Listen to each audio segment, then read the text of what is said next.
Without coughing. There we go. We are live. Good morning again. I have literally only been off your screen. I'm slightly late, as I've just been catching up backstage with my next guest.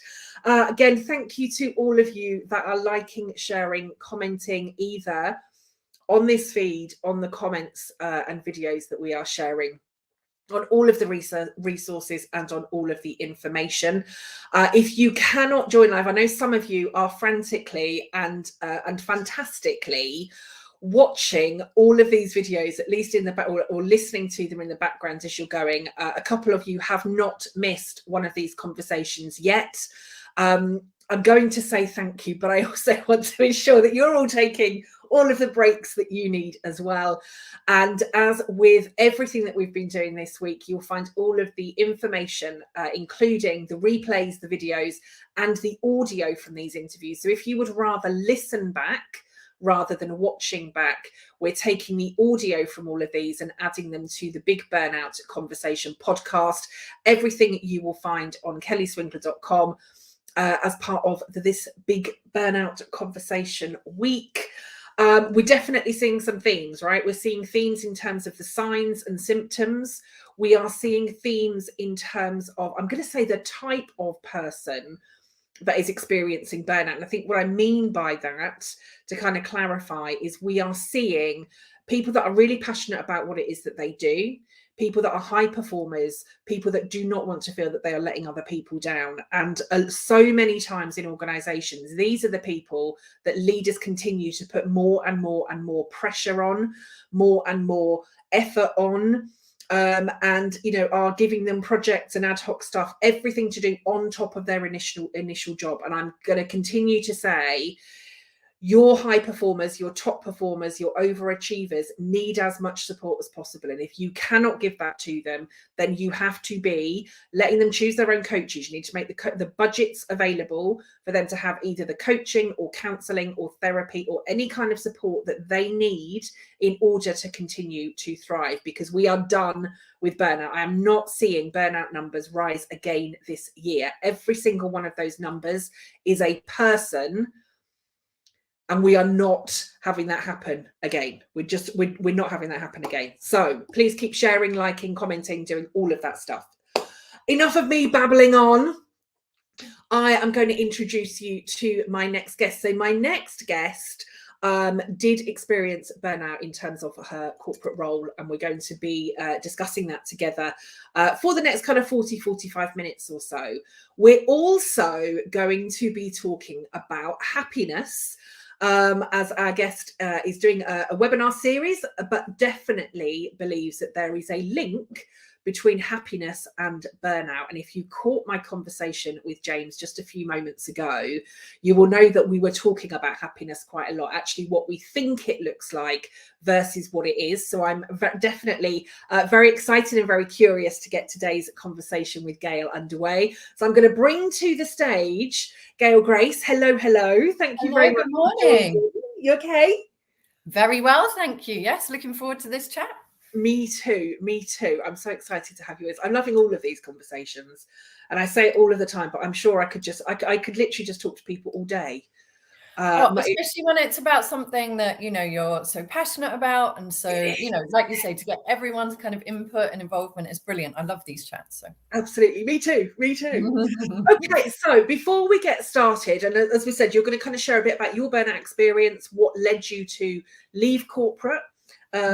And we definitely want to get into this conversation about happiness and burnout. Yeah. But just give us a little bit of background, Gail, about what it is that you do, who's Gail, and what is it that you do? Okay, fabulous. Well, firstly, thanks for having me on. I've seen a couple of your chats so far, and like I say, I just think this whole conversation is one that needs to be had a lot more. And in your intro saying about burnout numbers not going up, I'm there with you. I'm definitely in that army. Because like you say, it's an individual, it's a person that's going through this. So My background, I spent nearly 15 years in the construction industry. As a young woman, that had its challenges, but it was also very fun. I liked it very much. I think I came into the industry in a very different way than a lot of other people did. which set me apart. I was also then young and female, ambitious, like all the things you just said, high achiever, said yes to anything I was given. I wanted to do well. I didn't want to let people down. I also felt the added pressure of being a woman in that environment, making sure that I didn't let women down. I wanted to be the one that showed them what they could achieve, what we could do. So yeah, I had that added pressure of not wanting to let women in hold down, which is a lot of pressure on those shoulders, right? And again, I can relate to that. I was always like the youngest leader. I had situations where I was the only woman at a particular level. I also had very young sons, so not only did I feel like I was doing it for the whole of womankind, but I was also doing it for every single working mum in the world. Everybody that was in their 20s, all of these kind of young people that were coming through, and that is a lot of pressure. So I can absolutely relate to that. Yeah. And I think the thing for me, I know you've talked about kind of toxic workplaces. I think that the thing for me was my workplace was actually not the issue. I had more of an issue with my toxic mindset. So I was actually my biggest enemy. The pressure I put on myself, the expectations I had of myself, where I wanted to go, what I wanted to achieve. And every time I ticked another success box, I added another 10 on top of that. And I think this is kind of the crux of where I got to was this. There's a book called The Happiness Advantage. Mm-hmm. And in there, he talks about this system that's broken, which is we work hard, we aim for success, and then we can be happy. And I was on that constant treadmill. Just give me what's the next thing? What's the next thing? What's the next thing? Because I just wanted to get to that feeling good place, that being happy place. And yeah, the more I strived for, the more added boxes, like I say, I added to the list. And yeah, I think that eventually led to burnout that I didn't recognize at the time. And that it's only now looking back, I really realize what state I was in. So yes. That was where it all began. Thank you. And thank you for sharing all of that. Again, I can relate to a lot of what you've just said, and I'm sure a lot of our watchers and listeners can as well. I'm really interested to kind of unpick the kind of toxic mindset that you've just kind of mentioned there, because again, I can definitely say when I think back to the pressure, like we've just said, I was like, I've got to do it for womankind, I've got to do it for working mums, I've got to do it for I don't even know really where that was created from in me. I didn't come from a pressured family. I wasn't having my parents telling me that I needed to think or be a certain way. I think with hindsight, retrospectively, again, I didn't necessarily realize how much my inner critic was impacting me. I didn't know it was burnout until I had come through it. And I stupidly, I went through it a second time, I think, to prove that what I was doing, because once clearly wasn't enough. So let's see if you've, learned your lesson and if you can do all of those things. But I wonder if retrospectively you have been able to pinpoint either, I don't know, a time, a conversation, a person, a group of people, and was there anything that created some of that toxic mindset in you, whether it was societal, whether it was just the expectations of going into what was and still is really, isn't it, quite a male dominated environment? Do you think that was something that literally just came from you, or do you think there was something in either school, education, the sector that kind of helped to I suppose fuel it really? I think it's a really interesting point, and I think it's a combination of things. And from the one-to-one coaching I do, I see this repeated again and again with my clients, is that, it's a bit of a cliche, it starts in childhood. But like you, if I look back at my childhood, I had very supportive parents, very loving, very, all the kind of things that you would expect wouldn't create something like that, but actually did. I had huge high expectations of myself, I guess, from just the fact that my parents were successful. They put me into a private school. So I thought, right, well, this is where I've got to succeed. I was very good at things. So that was even more pressure. The more people tell you you're good at things, you don't just sit back and go, oh, great. Okay, I'm good. It's like, oh, wow, I'm good. Okay, so I better try even harder. I mean, this is all subconscious. This is not, you don't sit down of a day and go, right, people are saying this, I better do this. It's all, it's just happening, isn't it? And again, it's like I'm talking to myself with what you're saying there. And again, I'm sure lots of other people can get it as well. Yeah. And the problem with our brains is that it's on a constant loop, and it constantly wants to prove what we're thinking. So if we're thinking, oh, I'm not sure if I'm good enough, I better try a bit harder, I better push myself, it's going to show you things where you think you're not quite good enough. And your answer to that is always, well, I better try harder. When I finally got my promotion in my construction industry job that I had been working for, that I wanted, that in my mind was the solution to everything, I really, really struggled, and I hired a coach, and she said to me, what do you want out of our relationship? I said, I need to be better at my job. She said, well, I'm not sure it is about that, because, you've just been promoted. Everyone around you thinks you're good at your job. I was like, no, I'm not good enough. I need to be better. And that's when everything else will fall into place. And it's that constant expectations, judging yourself, trying to prove yourself, whether it's to others or yourself. And I think that comes from a long history, but it comes from the way our brains work. We're constantly trying to reinforce that thing that we're thinking. And if what we're thinking is, I'm not good enough, then you're going to constantly try and prove to yourself that you are. And you're being shown all these things that prove to you that you're not. And that's kind of how our brains work. And that's why trying to rewire our brains, trying to think differently, trying to work on our mindset is the key to all of it, definitely. It's that confirmation bias, isn't it? And like, what's the saying? Whether you think you're, what is it? Whether you think you're right or whether you think you're wrong, you're right. You're right. Whether you think you can or whether you think you can't, you're right. Definitely. Because you are constantly looking, and as we said, the more that we feed our minds with, the more that we start looking for that. It's the Raz thing, isn't it? Like, think if once you start seeing red cars, all you see is red cars. It's those sorts of things, but from a mindset perspective. So can we talk about the coach that you had then? So do you think at that time, so the coach had said to you, I don't think this is about your job. Where did that kind of conversation go? Was that where you continued to say, I just need to be better at my job, or was your coach able to say, Gail? So interestingly, she said something which changed my life in the moment, although probably I didn't realize it, but now 10 years later has changed everything. She said to me, you deserve to be happy. And I said to her, what's happiness got to do with anything? I'm talking about being successful. I'm talking about being good at my job. I'm talking about being a role model. I'm talking about getting through all this, and having a team and, being a leader and all. So what has happiness got to do with any of this?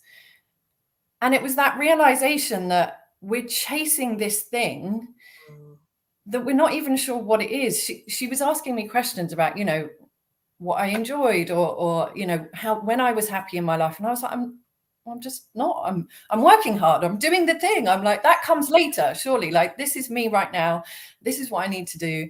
And it was that kind of link to realizing that all these boxes I was ticking in terms of success weren't actually even mine.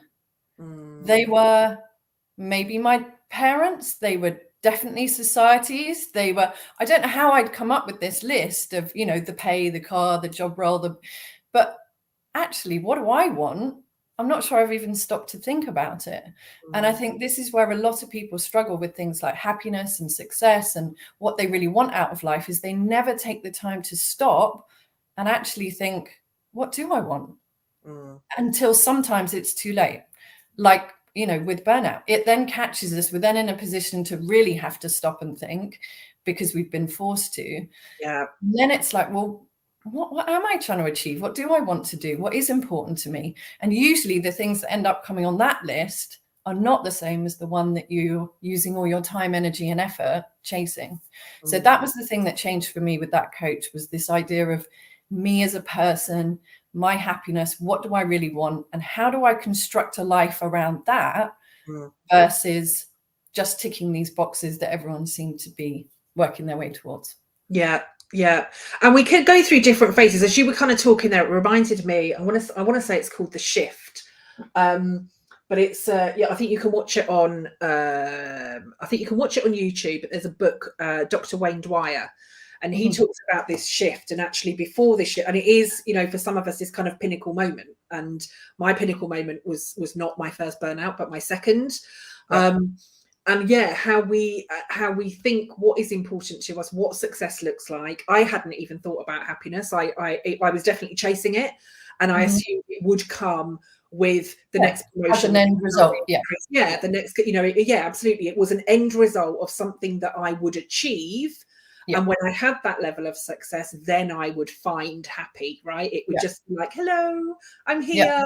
And now you can live happily ever after because you've got everything. That's what we're sold, isn't it? That's the ideal that we're sold. Yeah, totally. And we can go through different phases, can't we? So we can have, we can want to get through school. We can want to get through university. We can want to earn the money to buy the house, or we can want to get that promotion or whatever.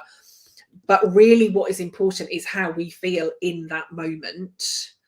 And there might be, I know, when my sons were born, there was a period where it had to be, I had to be working, I had to get the food on the table, I had to get the money. There are situations like that happen for all of us at varying different stages of our lives. And at the same time, we do need to be asking ourselves, am I happy doing this, right? What makes me happy? What brings me joy? What does my version of success look like? Because as you said, I know that I was living somebody else's version of success, because that's basically what I had been told success looked like. Not necessarily just by my parents, but by my teachers, on the TV, in films, in books. You work hard, you play hard, you buy the house, you get the cars, you have the all-inclusive holidays, you do all of this stuff, and then you'll be happy. And it doesn't work like that, does it? No, not well. I mean, it does, in the fact that that's what most of us do. I think, unfortunately, that's kind of like you say, there's so much external to us telling us that's the way it has to be. And it's very difficult to try and think differently. But actually, it's been proven that happier people are more productive, are more creative, do make better decisions, are better team members. They're less likely to be sick. They're less likely to suffer from burnout. So why aren't we focusing on that first? Because actually, it improves all those other things that we're trying to strive for anyway. But yet you're feeling better doing it. So, it's when you put it that way around, it's like, well, why wouldn't you do that? This isn't about, I'm going to sit back, ignore life and just be happy. Like, this isn't the point. It's about, life constantly throws stuff at us. And we can't control most of that. But if we can be in a position where we're in a better mindset to deal with those things, where we can look at them as individual things that need to be got through, like you say, if it's just a phase of something, we all go through the different phases. This isn't about happiness or stress and difficult things happening, because stress and difficult things happening is life. But if we can be in a better position to deal with those so that they don't bring us down every time, then that's the kind of position that I'm interested in getting people to. Amazing. And we're not talking about like forced or toxic positivity here, right? No. It's about painting on the smile, saying that the world is rosy and everything's amazing. That's keep calm and carry on is the worst thing you can possibly, like, I did it for so many years. I would literally in the car on the way to work be crying, get in the car park, fix my makeup, slap the smile on, get on with the day. That's the worst thing you can do. The key for me is self-awareness and getting to know who you are, what you want, and making better decisions from that. The biggest thing from my kind of burnout was I felt like I had no choice. I felt like I had no way of making any better decisions for myself. I couldn't see any options. And that's a horrible place to be in. People need to have that self-power. They need to know that they can have a difficult conversation with their boss or make a difficult decision, but not from a place of fear or feeling like this is the only thing to do, but from a real empowered, positive place of, I know what I want in my life. This isn't quite getting me there. How can this be different? Yeah, amazing. So if we go back to the kind of conversation with your coach, so your coach has kind of said, talk to you about happiness, and you're like, Yeah. what on earth is happiness? You stupid person. What am I paying for? Yeah, you don't know what you're talking about. Thanks very much. But what kind of started to change in that view? And I'm going to make the assumption here that this was before you had got to that point of burnout. Is that right? So this was probably during, but I didn't realize. So Okay, I got to the point where I knew things weren't right. I just felt constantly challenged in a way I'd never had before, but couldn't even, like I say, couldn't even see options. I didn't know. And for me, that was lack of experience in the job. I thought I'm just not as experienced as anyone else. This is why I can't deal with these things. And it was around the time that I'd started, and looking back, it's just mad sometimes when you look back. I remember being in the shower one day thinking, well, if I had a fire in my house, like not burnt down, but like something, no one got hurt, but like, surely I wouldn't need to go into work then. And like, look, my brain was looking for ways out, but to the extreme, because by that point, I didn't see any other choice. I was either going to let down everyone that had supported me. And this was almost the problem, was that I couldn't blame anyone at work because my boss supported me. The MD fought for me to be in that position. There was all of this support and encouragement and, you're the person and you're great. It was either let all those people down, or what was the other I just run out of options. And I think what the work with my coach allowed me to do was give me those options back, give me some control back, give me back that sense of who am I? This is my life. Like that, I don't get to do this again. So am I really staying here, or, where else can we go? Yeah. And that was kind of where we got to. And what do you think started to change for you then as that kind of realization was developing? I think it was just the realization that we're actually in control of a lot more than we think we are. Mm-hmm.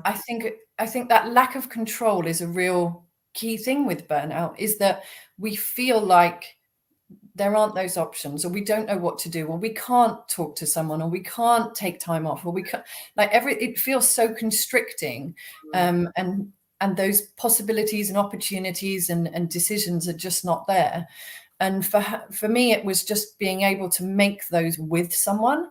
And that was the key part of that kind of conversation with my coach, was being able to talk through those options openly with someone that was supportive, but also removed from the situation, and really see what it was that I wanted to do, and take that step eventually to quit my job with no other job to go to.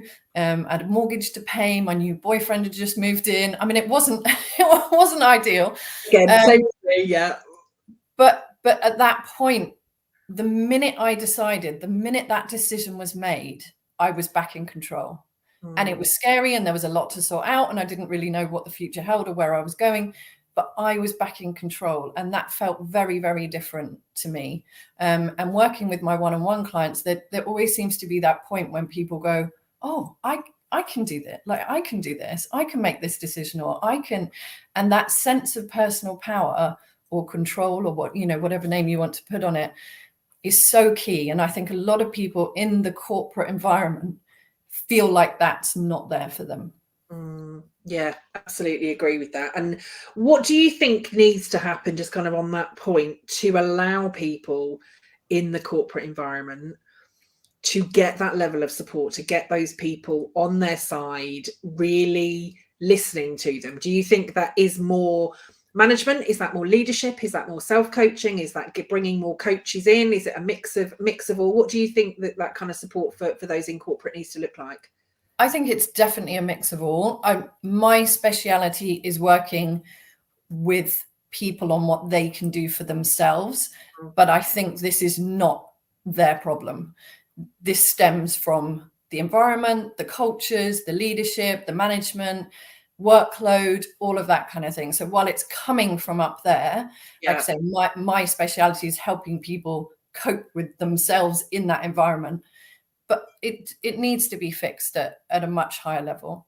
And I think getting management and leaders to understand some of these things, and they're not people as well. Do you know what I mean? They're going through the same things. They have all of this going on as well. And yet they're trapped even more because, of the position they're in. So I think definitely coming from that leadership management level, and understanding of these kind of things, and understanding of mindset, and understanding of what the people under them may be going through, and how best they can support them. And, everyone is so individual. It's not a case of just tell all your workforce to meditate, or tell all your workforce to go on it. But it's not going to work for everyone. No. And, the workshops and things that I do allows people, even in a group situation, to work on their own stuff. Yeah. It's no good me going in and telling everyone, well, this is what you need to do, because everyone is different. And what will work for one person won't work for another. So yeah, absolutely. Like there's no one size fits all to anything, is there? No. I think the only thing that I say scarves and hats, but even then it's slightly different. But yeah, we need to get rid of some of those things. So you said that you kind of made the decision. I think that's an interesting point there, isn't there? Because I think what probably was, I think maybe some of us realize it. Again, I think it's one of those things that we can maybe consider retrospectively, but it is actually the decision that drives all of that change. It's not the change necessarily that drives the decision. It is making that decision that then becomes the catalyst for all of those changes. So you've made this decision, you've walked away from, I'm going to say, a good job. You said that you enjoyed the job, you enjoyed the company, did all of that stuff. You find yourself with no job, mortgage to pay, boyfriend's just moved in. What's kind of going through your head at that point is, and I suppose, what were you hoping to get from that situation for yourself? So the interesting thing was, firstly, the very different ways that I saw what had happened versus what everyone else saw. So there was a small camp of people that thought I was crazy. You don't just walk away from all that stuff, and what are you going to do next? Quite a lot of people thought I was very brave. And I hear this, that's a really brave thing to do. At that moment, I just saw I was running away. I just saw, I need to get out of this. I'm going to run away, escape.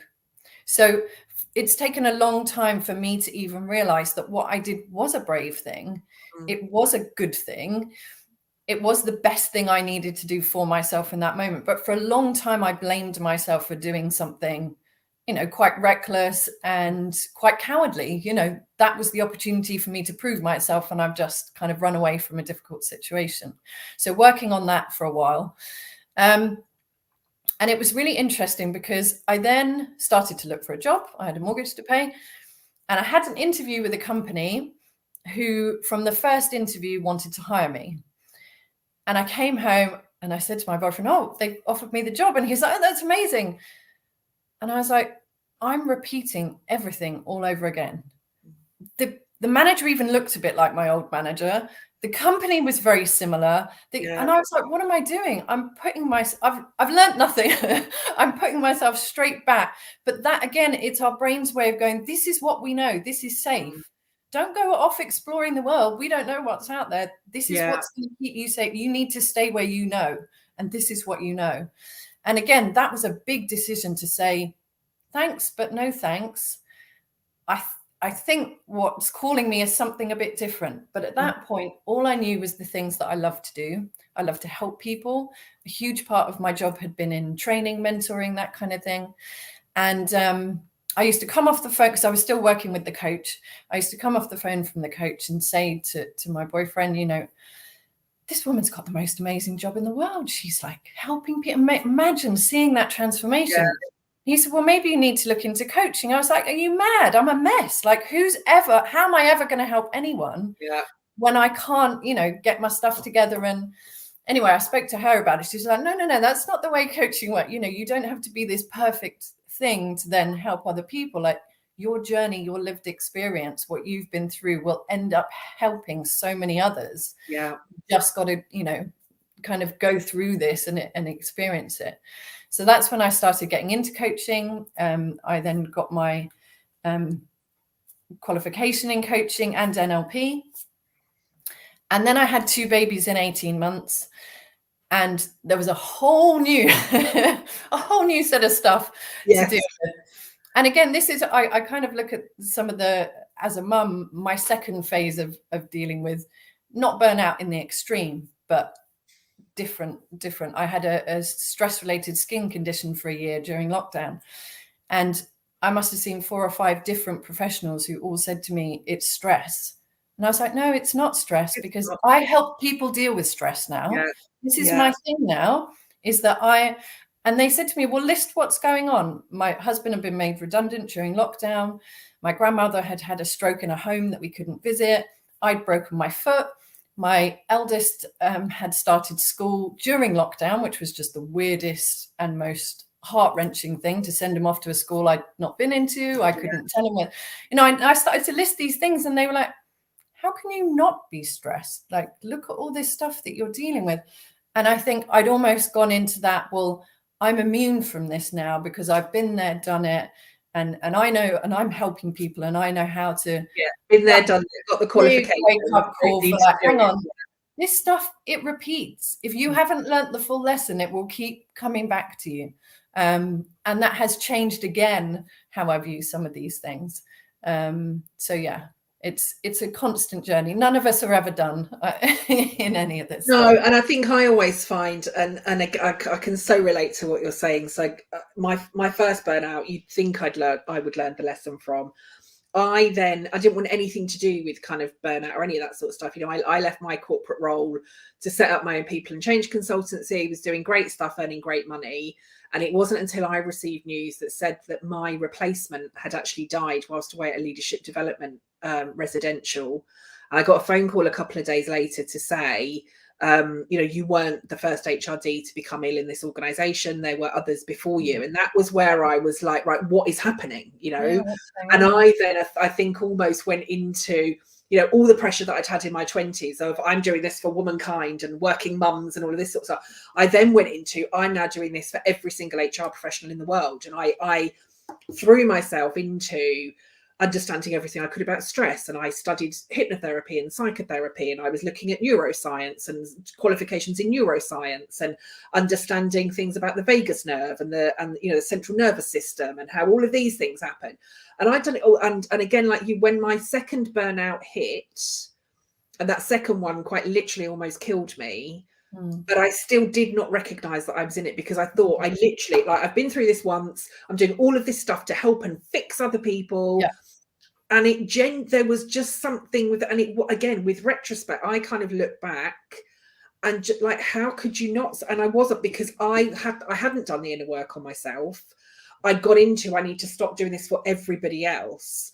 But I still was not taking the look at myself that I needed. Yeah. I still wasn't looking at, what do I want? What's going to make me happy?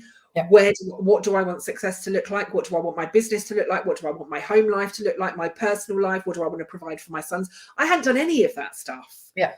And again, I think, from what you're saying, certainly what your coach helped you to get with in that instance, I'm assuming what you're helping people to get with, what I help people to get with, as you articulated it brilliantly, is for you, it is about helping people really to help themselves, which again, I imagine is all of that inner work that is messy and complicated and horrible and hard and lifelong once we start it, isn't it? Yeah.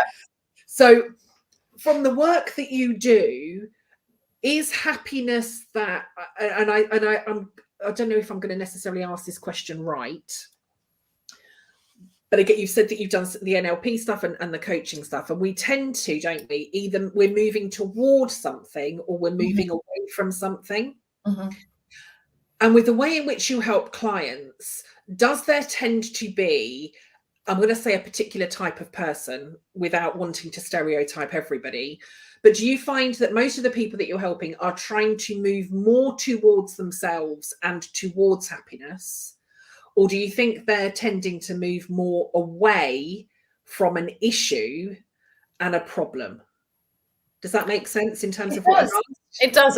And it's interesting, because I'm not sure I've ever fully thought about it in that way, but I think it's probably a combination of both. And I think it's in trying to move away from something where we think we're moving towards something. But actually what we need to do sometimes is just sit in the thing and work out where we're going. I think we're almost too quick to go, okay, so if I don't want this, I've got to be doing this. I've got to be doing this. And the amount of people that I see, you know, leaving corporate to set up their own business. And obviously, you know, that's what I've done. I wouldn't say it was a bad thing to do, but it's almost like if I can't cope there, I need something completely different. Rather than if I can't cope there, let's look at why. Let's look at what I might be able to do to change that. I mean, I had a client come to me who was adamant after nearly 25 years of working for a company, she was leaving. And I was like, you know, what's made you, it's obviously a really, you know, good company, you've wanted to work for that long. She's like, but this and this and this.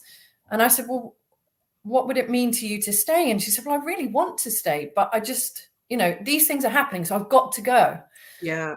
And actually over a period of months, she got to the point where she found that mojo again. She found that motivation. She found that love for the company, for what they do. She wanted a change in her role. So she managed to, with my support, have that conversation with her boss.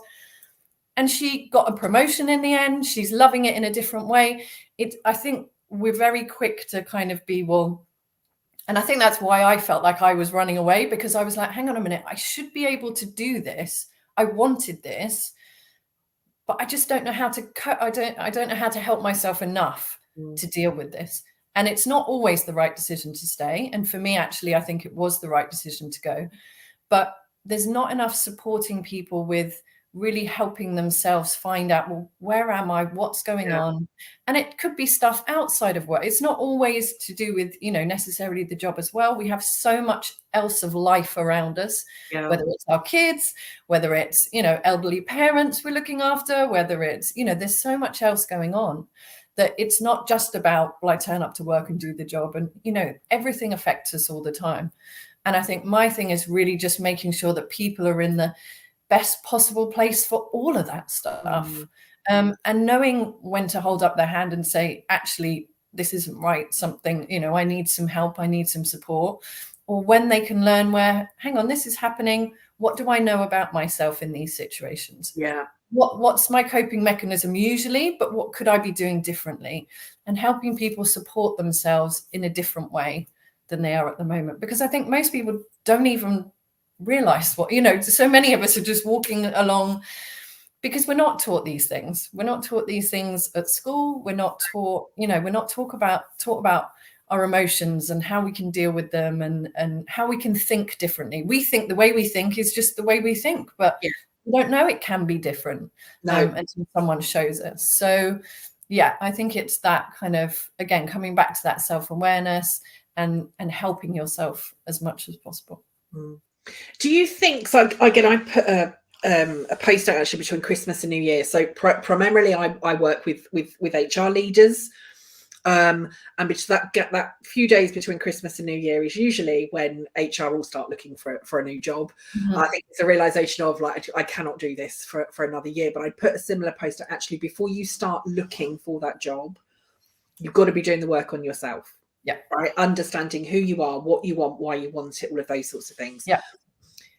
With hindsight, do you think if you had started, and again, like we said, this is an ongoing journey, right? There is no end solution of, I finally found myself and now. Unfortunately not. It's not that one book you can read that changes everything. This is a lifelong journey when we started, isn't it? Yeah.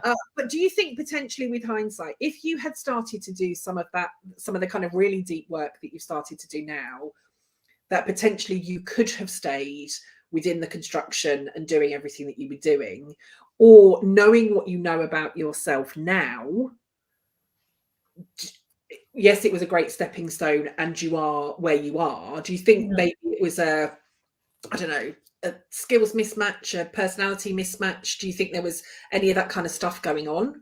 Yeah, so I think two things. I think I always say I'd love to have seen a kind of parallel universe where, knowing what I know now, could I have made it work? Because there's still a huge part of me. Yeah, there's still a huge part of me that wanted to make that work, because I knew that I had something to add. I knew that things were changing within the industry. I knew that there was huge potential. So yeah, there's always a part of me that thinks, oh, you know, if I'd known that. Yeah. I think also these things always happen for a reason. I am where I am now, and I'm helping people in a very different way. But one of the main things I think, looking back, was although didn't know it again at the time, was a values mismatch. So not necessarily skills, but values. Values, yeah. And again, until I'd worked with my coach, I had no idea what my values were. I had no idea people even had values. Like, it's we don't get asked those questions, no. do we? No. So, and it's only when I started going through them, I was like, well, no wonder, you know, we're just after different things. No, you know, it wasn't a bad versus good or whatever. It was just that what the industry or even the company was striving for was not, to my core, what's important to me. And yes, I could have done it, you know, it wasn't that, but it was just what really matters to me. And I think, again, people worry sometimes that if they're not following a passion or a dream, that they're always going to feel that about their work. But actually, you can have that outside of work. That's another thing I didn't have. I didn't have anything outside of my job that ticked those boxes either. So it was only once I started realizing, well, hang on a minute, I've got this huge drive for connection. Well, where's that? And, you know, I'd started to see bits of it because I'd joined some, you know, women's groups and things like that. I'd started to see where the potential might be to tick that box for me. But there's so much outside of our work lives where we can get that stuff from as well. Yeah. So yeah, I think the values thing is hugely important, because I think we're not taught it, we're not asked it. Right. And even when we are asked it, our first reaction is to say the things we think we should be, not the things that truly matter to us. So that's another interesting one. Whenever I do the values thing with clients, it's like, right, do it, and then let's do it again. Let's cross off some of those that you're like, well, I'd like to say I'm this, but actually it's not me. I'm something else. So yeah, I love that. Thank you. I'm conscious of time, but there's a couple of things that I want to just kind of finish on. So I'd love to in a moment find out, you said you're doing a webinar in a moment. I'm also, just based on kind of what you said there, and I don't know if there is necessarily a quick answer for this, but you mentioned there about kind of like purpose and meaning. And I think in some ways, as much as I love some of his work, I think Simon Sinek's got a bit to answer for this, because now we all think that we need to have a why. We all need to know why. And if we don't know our why, then clearly we're all miserable, and, you know, we're all then on this search for happiness. So I think there is some of that stuff there. But so I suppose that really is my question. With some of the clients that you are working with, is some of the, I don't know if it's necessarily unhappiness, but I'm going to say maybe this search for happiness or this quest for happiness, how much of that would you say kind of comes from thinking that they have to have this deep meaning and purpose in their lives in order to be happy and fulfilled, and, you know, changing the world and doing all of that sort of stuff? Do you see that quite a lot? Yeah. And I think, again, it's this, like you say, there's certain people out there love Oprah, but she's, you know, again, she was one of those who's shown us what it's like to have a passion and a mission, and we kind of feel like, well, it's just little old me that's, you know, if I don't have that, then, you know, who am I? Yeah, exactly. And I think it comes down to really being honest with yourself about what matters to you. If what matters to me is sitting watching my kids play on the swings for half an hour, then that's okay. I'm not changing the world, but it makes me happy. They're happy. I'm happy. That's okay. Like, I think we need to kind of shrink it down a bit. Like, what, and again, it's this kind of connecting with who you are, what your values are, what matters to you, and then step away from what you think should matter. Yeah. Because you know, the world of social media, it's very easy to compare ourselves to others, to see what other people are supposedly living their lives, when, you know, we all know it's all a bit of a front for what's really going on behind the scenes. And also to know that, for me, I always thought that happiness had a certain picture to it. It was smiley, laughy, everything was great, nothing was ever wrong. That's not life. And actually, for me, happiness is quiet and still. And it's not being surrounded by 100 friends that all love. actually some of my biggest happy moments are me by a lake somewhere by myself in the peace and quiet, because I don't get that very much with 2 young kids. So, but it changes in life as well. It's not this one ideal. It's a bit like the success thing. We're all chasing this ideal of what this is without stopping to think, well, what matters to you? And going on that journey of finding what that is sometimes the messy, hard bit, because it needs stopping and thinking about who you are, and not a lot of us take the time to do that either. So yeah, I think again it's that same kind of pattern of what are you chasing and why, and what actually really matters. Amazing, thank you. That's a beautiful place to leave that conversation there. Just before we let you go, because I'm conscious of time, just kind of talk to us. So you said you've got a webinar that is really focusing on this kind of happiness stuff. So just give everybody that's watching or listening a bit of information about that. Yes, so this is extremely new, as in still very, very in the process of being put together. But last year, I decided to kind of step away from some of my one-to-one work and try and focus more on helping within corporates, but in a bigger way. So still doing my one-to-one stuff. But what I'm putting together is firstly a kind of leadership but well-being workshop. So like we said, it's really helping that leadership level understand what this mindset stuff is, what happiness is, how you can have a really thriving workforce, but you've got to understand it yourself first. It's no point in just putting in all these, we'll have a pizza Friday and everyone please just be happy. Like that's not going to work. And understanding it won't work, because look at yourself, like where are you in all this and how can you help yourself? So that's the workshop. And the webinar is kind of a taster to that. So it is this Preventing Burnout, Link with Happiness, hour-long webinar, just to introduce some of the ideas of that, and then leading on to the one-day workshop. So like I say, still very new, still coming out, but that's where we're headed this year. And yeah, just hoping to help more people with this preventing burnout by really, focusing on yourself and how you can support yourself through all this. Amazing. Thank you very much. Just give us, so everybody that is watching, commenting, we've had a comment from Patrick. He did have to rush off. But he says, this was when you were kind of talking about your early career. He says, just to say you aren't alone in making that choice. It absolutely wasn't running away. It was brave and good and the right thing. You've clearly moved to a far better place. He says it's a really great session. So I'm going to say thank you. So thank you for joining. I want everybody to go and find Gail over on, well, if you're watching us on LinkedIn, which I hope the majority of you are, go over to LinkedIn, give Gail a follow there. I'm assuming details of the webinar and all of those things will be on Gail's page. Yes, they will be coming out very soon. Yes. Coming out very soon. So go give her a follow, ring her bell so that you get all of the details of all the notifications. Gail, just give us, if anybody wants to find out more about you and what you do, what's your website? Where can they find you? Yep, it's very easy, gailgrace.co.uk. There you go, gailgrace.co.uk. What could be simpler? Gail, thank you so much. Have you got one final thought before we let you go? What would you want to leave listeners with? Yeah, I think my final thought for anyone is just take a moment. We're all in this rush, move, headed for somewhere. Just take a moment, take a pause, take a break, take a moment of silence. A lot of us don't like sitting in silence because that's when the stuff comes, but it's the stuff that you need to deal with. It's the stuff you need to address and listen to. So yeah, just take a moment today. Thank you so much. Thank you so much for joining, Gail. Thank you for having me on. Amazing. Thank you so much. Everybody that's watching, listening, go check out Gail. So Gail Grace and gailgrace.co.uk.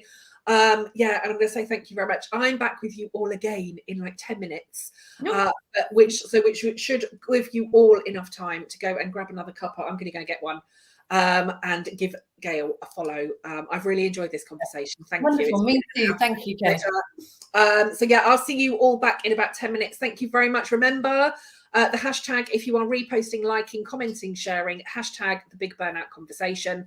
As I said, go over, follow Gail, ring her bell, find out all about this webinar and the one-day workshop that's coming, because this is the year, everybody, that we are banishing burnout, and all of these types of conversations are contributing to making that happening. I'll be back with you all now in 9 minutes, and I'm going to see you all soon. See you in a bit. Bye.